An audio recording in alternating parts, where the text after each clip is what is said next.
Hi everyone, today I'm going to tell you about my new workplace.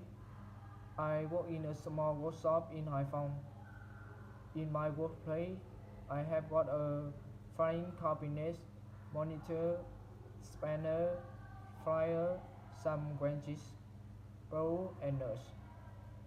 The drill is next to toolbox on the right side of the workbench, and I store paper and fry in the frying cabinet. I usually the drill, some wrenches, fryer, spanner to repair things. When a machine is broken, I find it's a problem and fix it.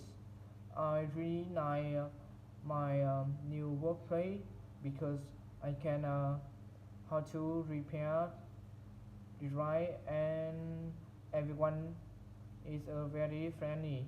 Thank you for listening.